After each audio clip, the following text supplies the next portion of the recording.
Hi again. This video is opening with us driving out of Kingston to start the middle part of the drive to Te Anau.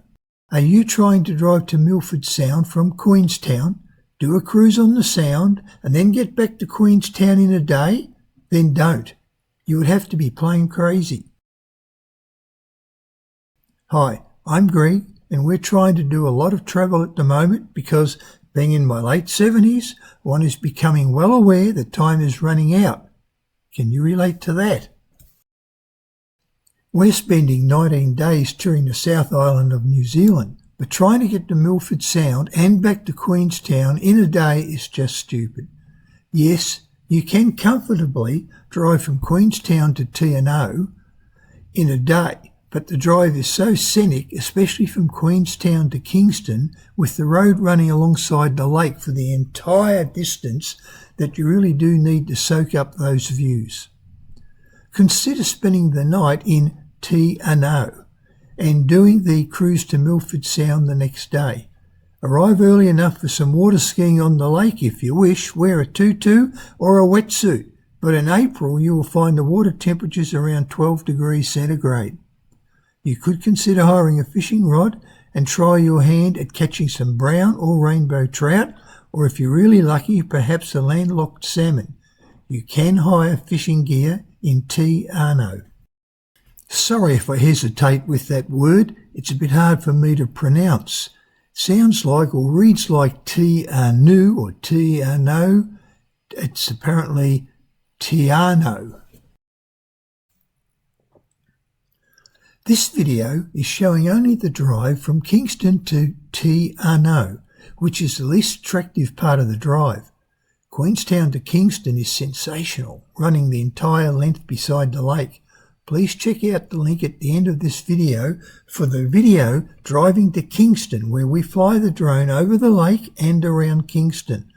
I'll also put up a link for the drive from Te Anau. I've got to be careful how I say that, it's very hard to pronounce. Te Anau, I think is the correct way, to Milford Sound, which is nothing short of dramatic. You really do need a separate day for the drive from Te Anau to Milford Sound and back. That section of the road is dramatic. The mountains are sensational. There may well be mist hanging over the mountains. There may even be rain, but you're going to want to stop and take photos. And of course, when you get there, you need to take the trip on the Sound itself. So it'll leave very little time to take the boat trip and then get all the way back to Queenstown. Another tip is, if taking a boat trip on the Sound, we chose a late sail time and a smaller boat. As it turned out, there were two big advantages to that.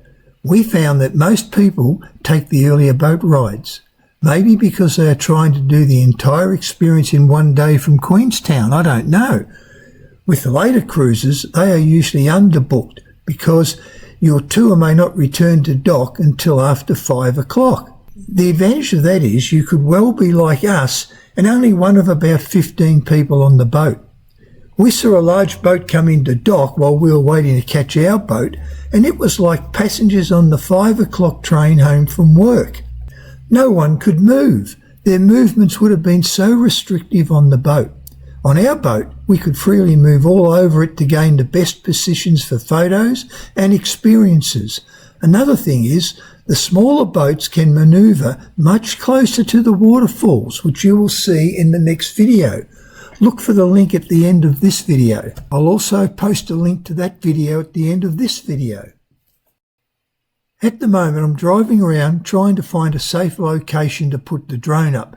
So just hang on for a moment or two and have a look at the aerial views of Te Anau. I'm still trying to master the skills of creating a half-decent video. If you think I've passed the pub test, it would really be helpful for my progress if you could consider giving a like and perhaps subscribing for my next video. The rest of this video has 2 drone flights in it, one here and one at the lake. Hope they are of some value to you, and thanks for watching.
Hope you can stay the journey while we drive around to the other drone launching location.